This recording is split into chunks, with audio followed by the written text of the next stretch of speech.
और महादेव ने जैसे ही कन्या को देखा, देखते से ही भगवान शंकर ने पूछ लिया माता पार्वती जी से। भगवान शंकर ने पूछा, पार्वती ये कौन है? माता पार्वती जी हाथ जोड़कर कहती हैं, मेरे एकांत को दूर करने के लिए मेरे एक बेटी को प्रकट किया है, और ये हमारे दुख को, हमारे शोक को समाप्त करने वाली है, इसलिए इसका नाम मैंने अशोक सुंदरी रखा। मेरी जीजियों, मेरे बेटियों, मेरे जीजाओं, मेरे भाई माताओं, एक बात बहुत अच्छे से अपनी चित्त वृत्ति में उतारिएगा, बहुत अच्छे से। पहले समझ लो कि अशोक सुंदरी का स्थान, आप लोगों को तो मालूम है ना सबको, ये जो पीठिका होती है, इस पीठिका में एक मिनट देखो, इसको इससे समझो। ये जो पीठिका है, ये पीठिका माता पार्वती जी का हस्त कमल, इस पीठिका, ये भगवान शंकर का शिवलिंग हो गया। ऊपर से जो जलाधारी में से एक एक बूंद पानी नीचे टपकता है, वो भगवान शंकर की 5 बेटियां जया, विषहरा, शामली बारी, दौतली और देव। और इस पीठिका के सम्मुख में जहां से पानी नीचे गिरता है, जहां से ये जो भाग आगे आके होता है, जहां से पानी नीचे गिरता है, इसके राइट में श्री गणेश जी, लेफ्ट में श्री कार्तिकेय जी, और मध्य में एक मोटी सी, प्रत्येक शंकर के शिवलिंग की जलाधारी में एक मोटी सी बीच में एक लाइन होती है, मोटी सी। वो स्थान अशोक सुंदरी का होता है। वो स्थान अशोक सुंदरी का होता है, उसको अशोक सुंदरी का स्थान।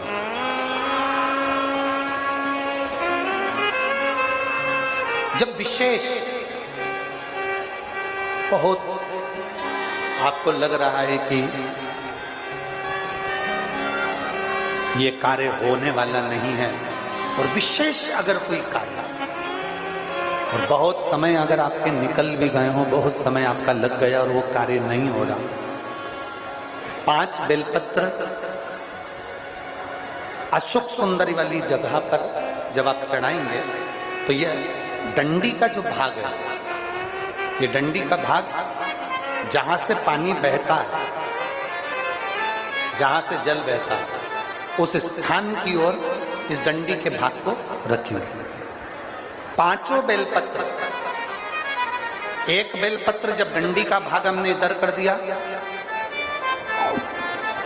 थोड़ा समझ लें अच्छे से, जैसे ये जलाधारी समझ लो, एक बेलपत्र अपन ने रखी, डंडी का भाग जहां से जल बह रहा है उस ओर है। दूसरी बेलपत्र हमने उठाई और दूसरी बेलपत्र की डंडी को मध्य भाग की पत्ती पर, दूसरे नंबर की पत्ती मध्य बीच वाली पत्ती उस पर, तीसरी बेलपत्र को फिर बीच वाली पत्ती पर। इस तरह से 5 बेलपत्र हमें देवाधिदेव महादेव को समर्पित करना चाहिए।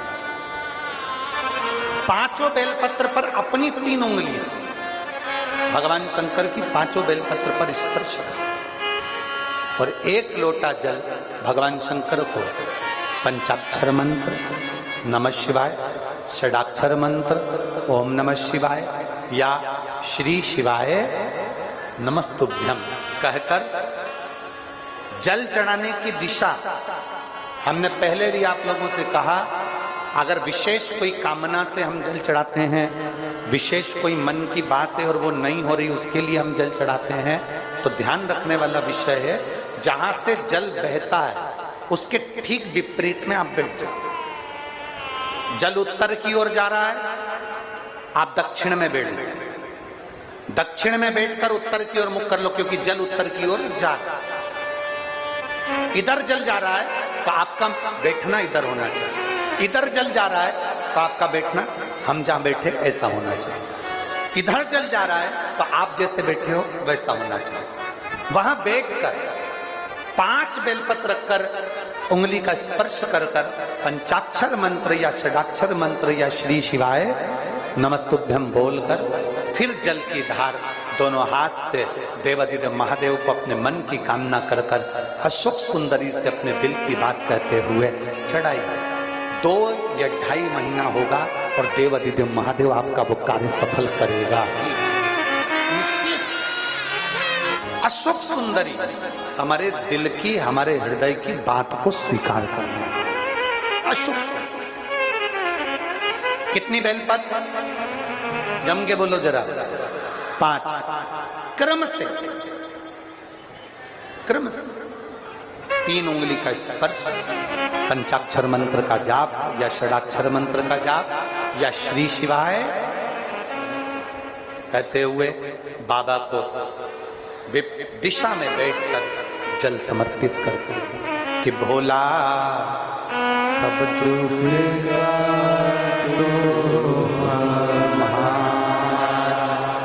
ओ भोला सब दुख हृदय से बाबा से कहकर दिल से निवेदन जब हम करेंगे, सुनती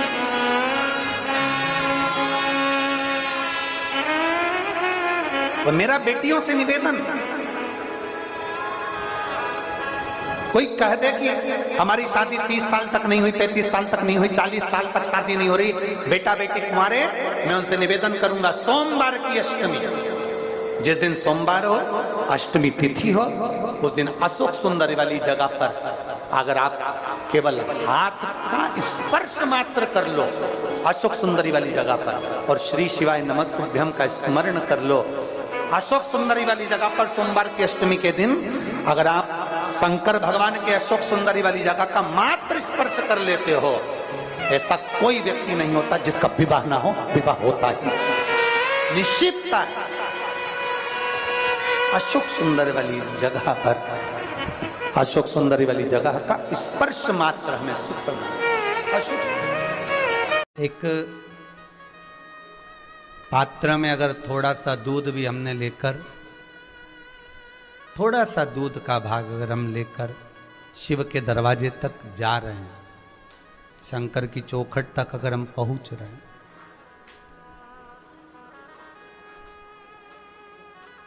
थोड़ा सा दूध का भाग, थोड़ा सा जल का भाग, थोड़ा दही का भाग, थोड़ा सा शहद, थोड़ा सा घृत, थोड़ी सी शक्कर अगर हम लेकर शंकर के दरवाजे तक जा रहे हैं तो उसमें आप तो शिव को समर्पित कर रहे हैं, पर जो पात्र आपका वापिस आ रहा है उस पात्र में बाबा क्या देकर भेज रहा है ये बाबा ही जानता। आपने तो केवल समर्पित कर दिया, पर देने वाला तो शिव है। जिसके यहाँ लक्ष्मी नहीं टिकती, जिसके यहाँ संपदा नहीं बढ़ती, जिसका व्यापार नहीं चलता, जिसके सर्विस नौकरी सही नहीं हो रही, उसको सोमवार के दिन अगर बेलपत्री के पेड़ के नीचे जो दिया लगाता है उसके घर में कभी संपदा की कमी नहीं आती साहब।